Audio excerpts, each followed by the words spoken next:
Magandang gabi po sa inyong lahat. Ako nga po pala si Jeremy B. Taven. Isa naman pong kwento ang ating tatalakayin ngayon na magbibigay aral sa ating lahat.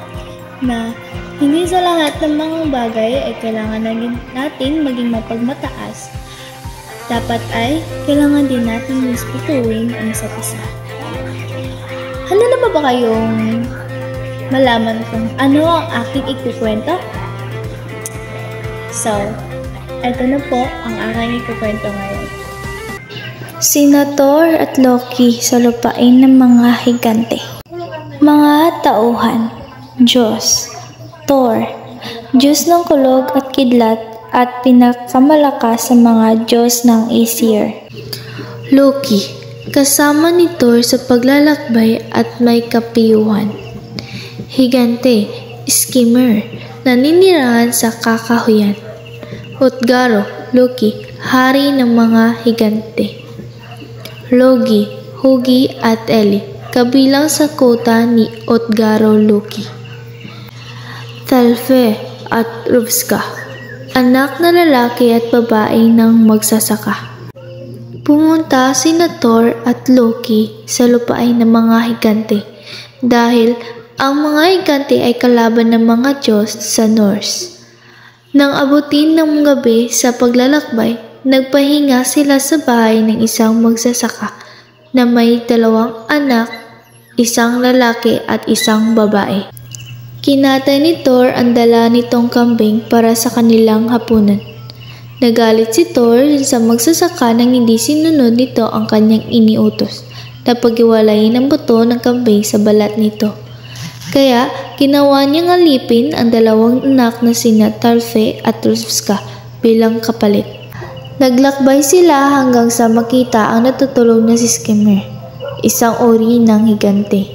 Umiinit ang ulo ni Thor pag natutulog si Skimmer at naghihilik ng malakas kaya pinupukpok niya ng kanyang maso ang ulo ni Skimmer upang ito ay magising. Ngunit akala ni Skimmer ay may naglaglag lamang na dahon sa kanyang ulo. Dinala ni Skimmer sina Thor at Loki kay Utgaro Loki, ang hari ng mga higante. Bago sila umalis, binigyan sila ni Skimmer ng mabuting payo na huwag silang magpapakita ng pagmamataas kay Utgaro Loki.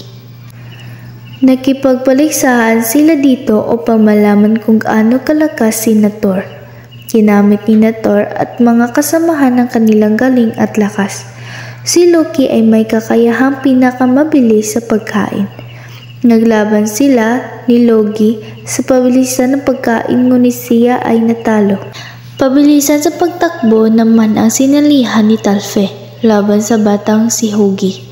Inulit ng 3 beses ang labanan ngunit hindi talaga inabutan ni Thalfe ang batang si Hugi. Sumabak naman si Thor sa pabilisan ng pag-inom.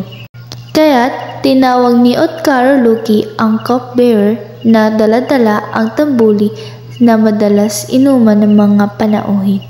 Sa 3 pagkakataon ay hindi naubos ni Thor ang laman ng tambuli. Nagalit si Thor na matalo siya sa panigsahang ito.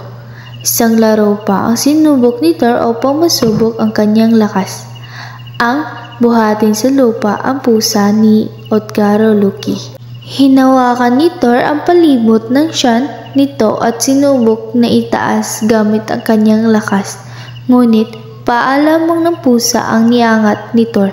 Lalo nagalit si Thor nang matalo sa labanang ito. Hinamon ulit niya si Utgaro Loki kaya itinapat ni Utgaro ang kanyang inang si Eli sa labanang wrestling. Tulad ng mga nagdaang laban, natalo pa rin si Thor. Ipinagtapat ni Utgaro Loki kay Thor na nilinlang lang sila ni Utgaro Loki. Ginamitan sila nito ng mahika upang sila ay talunin dahil alam ng hari ng higante na walang kapantay ang lakas ni Thor at ayaw nito na may makatalo sa kanyang lakas.